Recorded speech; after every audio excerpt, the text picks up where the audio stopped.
ഓം ശ്രീനാരായണ പരമഗുരവേ നമഃ. പ്രിയ പഠിതാക്കളെ, ഏവർക്കും നമസ്കാരം. നമ്മൾ പഠിച്ചുകൊണ്ടിരിക്കുന്നത് ശ്രീനാരായണ ഗുരുദേവനാൽ രചിക്കപ്പെട്ട ദൈവദശകം എന്ന കൃതിയാണ്. 2 ശ്ലോകങ്ങൾ, അവയുടെ അന്വയാർത്ഥം, സാരാംശം ഉൾപ്പെടെ കഴിഞ്ഞ ക്ലാസ്സുകളിൽ നിങ്ങൾ പഠിച്ചു. ഇന്ന് കൃതിയിലെ 3-ാമത്തെ ശ്ലോകമാണ് പഠിക്കാൻ പോകുന്നത്. ശ്രദ്ധയോടെ കേൾക്കുക. അന്നവസ്ത്രാദിമുട്ടാതെ തന്നു രക്ഷിച്ചു ഞങ്ങളെ ധന്യരാക്കുന്ന നീയൊന്നു തന്നെ ഞങ്ങൾക്കു തമ്പുരാൻ.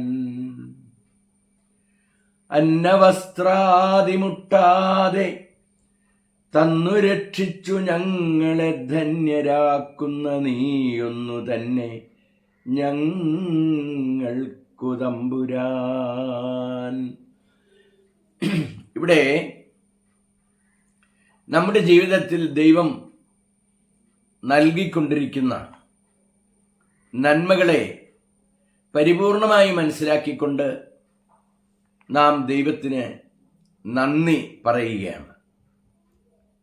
അതായത് ഈ പദ്യത്തിൽ യോഗക്ഷേമം നിർവഹിച്ചു തന്ന് ഞങ്ങളെ അനുഗ്രഹിക്കുന്ന ദൈവം, അവിടുന്ന് ഏകനും അദ്വിതീയനും ആണെന്നും അവിടുന്ന് മാത്രമേ ഞങ്ങൾക്ക് നാഥനായിട്ടുള്ളൂ എന്നുമാണ് ഈ ശ്ലോകത്തിലൂടെ വ്യക്തമാക്കി തരുന്നത്. അതുപോലെ തന്നെ നാം മനസ്സിലാക്കേണ്ട, നാം ജീവിതത്തിൽ അറിയാതെ പോയ ഒരുപാട് കാര്യങ്ങൾ, ദൈവവുമായി ബന്ധപ്പെട്ട് നമ്മുടെ ജീവിതം എങ്ങനെ അനുദിനം മുന്നോട്ടു പോകുന്നു എന്ന് വളരെ വ്യക്തമായി ഈ ശ്ലോകത്തിലൂടെ ഗുരു നമുക്ക് കാണിച്ചു തരികയാണ്. അന്നവസ്ത്രാദി എന്ന് പറയുമ്പോൾ അന്നം അല്ലെങ്കിൽ ഭക്ഷണം, വസ്ത്രം എന്ന് തുടങ്ങിയ കാര്യങ്ങളെക്കുറിച്ചാണ് ഇവിടെ പറയുന്നത്. ജീവാത്മാവിനെ ചൈതന്യത്തോടുകൂടി നിലനിർത്തുന്നതിനുള്ള ഉപാധിയാണ് നമ്മുടെ ഈ ശരീരം എന്ന് പറയുന്നത്. ജീവാത്മാവിനെ ചൈതന്യത്തോടുകൂടി നിലനിർത്തുക എന്ന കർമ്മമാണ് നമ്മുടെ ഈ ശരീരം ചെയ്തുകൊണ്ടിരിക്കുന്നത്. അങ്ങനെയാകുമ്പോൾ ശരീരം അല്ലെങ്കിൽ ശരീരത്തിൽ നിന്നും ജീവാത്മാവ് വിട്ടാൽ പിന്നെ ഈ ശരീരം ജഡമായിത്തീരും. യാതൊരു സംശയവുമില്ല. ജഡമായി തീരാതെ ശരീരത്തെ എന്നും നിലനിർത്തുന്ന ജീവാത്മാവിനും അതേപോലെ ശരീരത്തിനും ബലം നൽകുന്ന അന്നവസ്ത്രാദി, നമ്മൾ കഴിക്കുന്ന ഭക്ഷണം, അതേപോലെ ശ്വസിക്കുന്ന വായു, അതേപോലെ ഈ പ്രപഞ്ചത്തിലെ വെയില്, മഴ, മഞ്ഞ്, ഇതൊക്കെ നമ്മുടെ ഭക്ഷണമാണ്. ശരിയല്ലേ? കഴിക്കുന്ന ഭക്ഷണം മാത്രമല്ല, ഭക്ഷണം ശരീരത്തെ നിലനിർത്തുമ്പോൾ നമ്മൾ ശ്വസിക്കുന്ന പ്രാണൻ നമ്മുടെ ആത്മാവിനെ നിലനിർത്തുന്നു.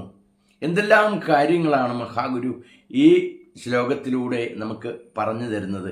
അന്നവസ്ത്രാദിമുട്ടാതെ ആലോചിച്ച് നോക്കൂ.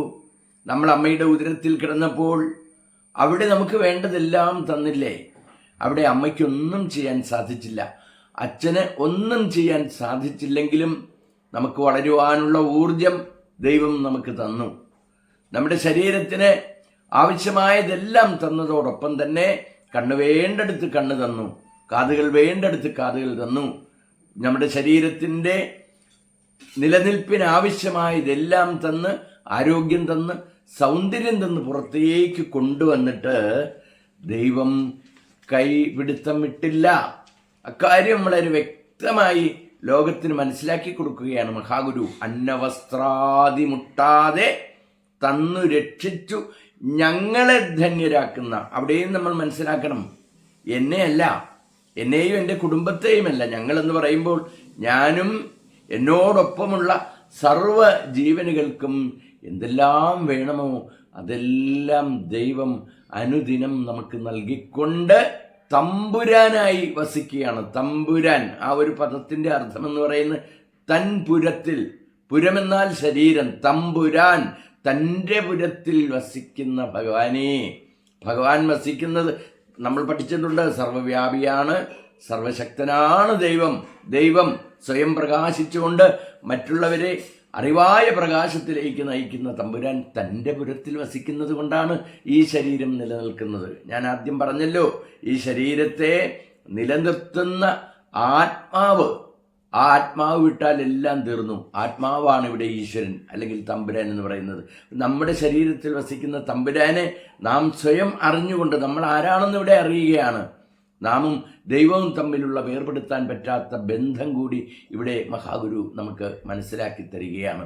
എത്രമാത്രം നമ്മുടെ ജീവിതത്തിൽ ഇതൊന്നും അറിയാതെ ഓരോ ദിവസവും നമ്മൾ കർമ്മം ചെയ്ത് നമ്മൾ ബാഹ്യമായ ഭൗതികമായ ജീവിതത്തെ സംരക്ഷിക്കുമ്പോൾ ആത്മീയമായ ഈ ഒരു അറിവ് നമ്മുടെ ജീവിതത്തിന് സമാധാനവും സന്തോഷവും പാരസ്പര്യവും മറ്റുള്ളവരുമായി നല്ല രീതിയിൽ ബന്ധപ്പെട്ട് എല്ലാവരും ആത്മസഹോദരർ എന്നുകൂടി മനസ്സിലാക്കിക്കൊണ്ട് ജീവിക്കാനുള്ള ഒരു അറിവ് മഹാഗുരു നമുക്ക് ദൈവദശകം എന്ന കൃതിയിലൂടെ തരികയാണ്. ഒന്നുകൂടി ഞാൻ പറയാം. ദൈവമേ കാത്തുകൊള്ളുക അങ്ങ് അവിടുന്ന് കൈവിടാതിങ്ങു ഞങ്ങളെ എന്ന് പറയുന്നു. ആദ്യം പറഞ്ഞല്ലോ, നാവികൻ നീ ഭവാബ്ദിക്കുരാവിവൻ തോണി നിൻപദം. അതിങ്ങോട്ട് തുടങ്ങി വന്നിട്ട് അന്നവസ്ത്രാദി മുട്ടാതെ തന്നു രക്ഷിച്ചു ഞങ്ങളെ ധന്യരാക്കുന്ന നീ ഒന്നു തന്നെ, നീ മാത്രമാണ് ഞങ്ങൾക്ക് തമ്പുരാനായിട്ടുള്ളത്. മറ്റാരും ഞങ്ങൾക്ക് തമ്പുരാനായി ഈ ലോകത്തിലില്ല. ഈ വസ്തുത ഞങ്ങൾ മനസ്സിലാക്കുമ്പോൾ ദൈവമേ, അവിടുത്തെ അനുഗ്രഹമില്ലാതെ ഒരു നിമിഷം പോലും ഞങ്ങൾക്ക് ഈ ഭൂമിയിൽ ജീവിക്കാൻ സാധിക്കില്ല എന്ന് മനസ്സിലാക്കുകയാണ്. അതോടൊപ്പം തന്നെ ഈ ഭൂമി പ്രപഞ്ചത്തിലുള്ള സർവ്വ ജീവജാലങ്ങളും തമ്മിലുള്ള ആത്മബന്ധം നമ്മൾ അറിയണം. ഇപ്പോൾ സസ്യജാലങ്ങൾ നമുക്ക് വേണ്ടി എല്ലാം തരുന്നു. നമ്മൾ ശ്വസിക്കുന്ന പ്രാണൻ, നമ്മൾ കഴിക്കുന്ന ഭക്ഷണം, നമുക്ക് വെയിലും മഴയും മഞ്ഞും ഒക്കെ ഉണ്ടാകുവാനുള്ള സാഹചര്യങ്ങൾ ഒരുക്കി തന്നുകൊണ്ട് നമ്മുടെ സഹോദരങ്ങളെപ്പോലെ നിലനിൽക്കുന്ന അവരെ നമ്മുടെ ജീവിതത്തോട് ചേർത്ത് നിർത്തുവാൻ ഗുരു ഈ ശ്ലോകത്തിലൂടെ നമ്മളെ ബോധ്യപ്പെടുത്തുകയാണ്.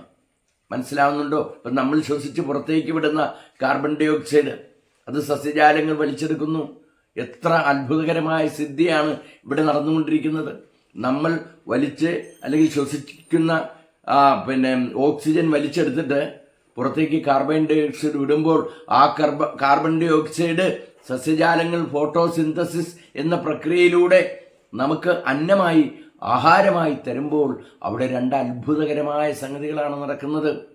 ഓക്സിജനെ വിഘടിപ്പിച്ച് കാർബൺ കൺസ്യൂം ചെയ്തുകൊണ്ട് അന്നം അല്ലെങ്കിൽ നമുക്ക് വേണ്ട ഭക്ഷണം അവിടെ ഈ പ്രക്രിയയിലൂടെ ഫോട്ടോസിന്തസിസ് എന്ന പ്രക്രിയയിലൂടെ നടത്തുമ്പോൾ പുറത്തേക്ക് വിടുന്ന ഓക്സിജൻ നമ്മൾ വലിച്ചെടുക്കുന്നു. അങ്ങനെയൊരു സംഭവം അല്ലെങ്കിൽ അങ്ങനെയൊരു അത്ഭുതകരമായ സംഗതി ഈ ലോകത്ത് നടന്നില്ല എങ്കിൽ ഈ ഭൂമിയിൽ ഒരു ജീവൻ പോലും നിലനിൽക്കില്ലായിരുന്നു.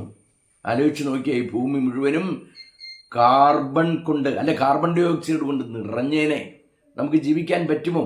അപ്പോൾ ഈ ഭൂമി പ്രപഞ്ചത്തിൻ്റെ നിലനിൽപ്പിനാവശ്യമായതെല്ലാം ഈ പ്രക്രിയയിലൂടെ നൽകിക്കൊണ്ട് നമ്മുടെ ശരീരത്തിനും നമ്മുടെ ആത്മാവിനും നിലനിൽക്കുവാൻ തക്കവണ്ണമുള്ള എല്ലാ സംഗതികളും തന്നുകൊണ്ടിരിക്കുന്ന സസ്യജാലങ്ങളെ നോക്കിക്കൊണ്ട് ഗുരു പറയുകയാണ്, നീ ഞങ്ങളുടെ തമ്പുരാനാണ്.